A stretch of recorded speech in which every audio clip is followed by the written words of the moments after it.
Chers auditeurs, j'espère que vous avez passé une bonne journée. Installez-vous confortablement, car il est l'heure de retourner en Mandelsie pour ce troisième épisode de Glacial Rhapsody.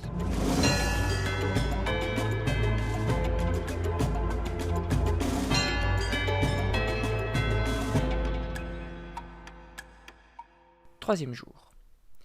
Alfred Valamir était à bord du train express qui reliait Teyde à Valaxtine, ville siège du gouvernement provisoire. La veille, en début de soirée, un télégramme l'avait averti que la présidente du conseil de gouvernance, ainsi que le rapporteur de l'Assemblée des maires en charge des territoires polaires, souhaitaient le voir de toute urgence. Le voyage entre les deux métropoles mandelsiennes était très rapide grâce à la ligne nouvelle à grande vitesse. En moins d'1h30, Alfred était arrivé à destination.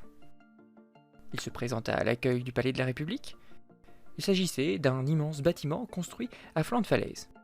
Il était d'ailleurs en pleine reconstruction suite à la première opération Papillon qui l'avait complètement détruit près de 2 ans auparavant. Bonjour, j'ai rendez-vous avec Madame de Salamy et Monsieur de Taïdassan à 11h30. Monsieur Valamir, je présume. Répondit l'agent d'accueil. Oui, tout à fait.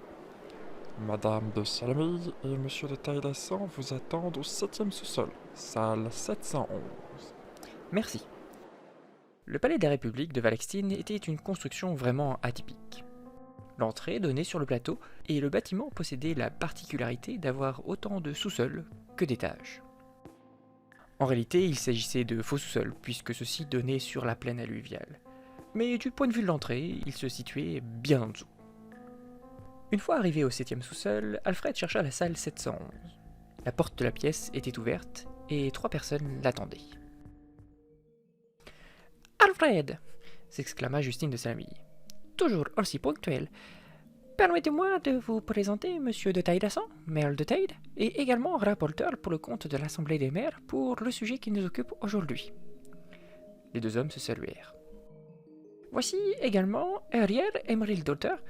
Je la laisserai se présenter d'ici quelques instants, une fois que j'aurai donné les objectifs de cette réunion. » Alfred salua la jeune femme avant que Justine ne poursuive. Comme vous le savez sans doute, Alfred, le CGC a attribué à la Mandelsie un petit bout de territoire au pôle Nord. Or, nous ne voulons pas passer pour des colons aux yeux des quelques locaux qui y vivent, et souhaitons plutôt faire de ce territoire un lieu que l'on protège. Aussi, l'Assemblée des maires a estimé qu'il était nécessaire de lancer une expédition vers ce pôle afin d'apprendre à connaître les Esquimaux et éventuellement commencer à construire l'avenir de l'Esquilde. Nous avons naturellement pensé à vous pour diriger cette opération. Vous m'envoyez très flatté, Madame de Salamy, répondit Alfred. Émilien de Taïdassan prit alors la parole. Pour vous accompagner dans cette mission, vous serez libre de vous entourer de qui vous souhaitez. Nous savons que ce genre de voyage est votre spécialité et que vous savez vous entourer de personnes de confiance.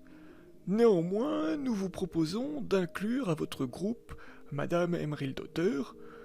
Je vous laisse vous présenter si vous le désirez, Madame. La jeune femme était très élancée, avec une chevelure cendrée qui n'était pas sans rappeler celle des Fémouites. Elle devait avoir autour de 30 ans et était vêtue d'une grande cape brodée de multiples dorures colorées.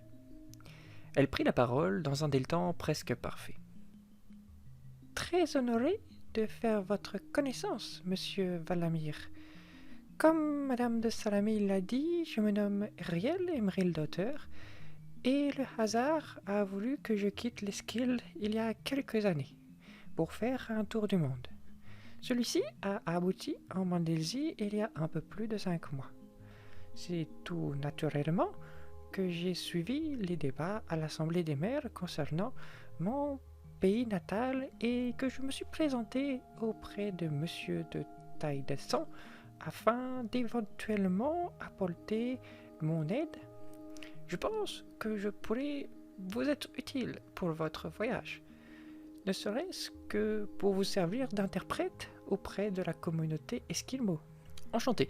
Dans ces conditions, je pense que vous serez la bienvenue pour cette expédition.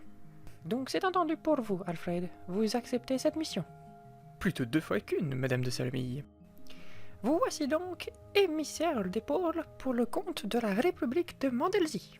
Sur ces mots, la petite assemblée commença à esquisser les différentes étapes du voyage. Plus de 4 heures passèrent. Au moment de se quitter, Justine glissa quelques mots à Alfred en aparté. « Alfred, j'aimerais vous donner quelques autres instructions concernant ce voyage, mais plutôt en privé. Retrouvez-moi demain matin vers 11 heures au café de la gare de Valaxtine. » Entendu.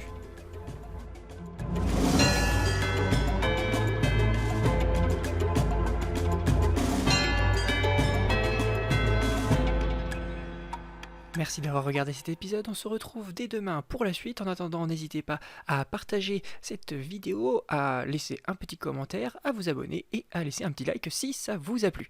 Allez, merci et à demain.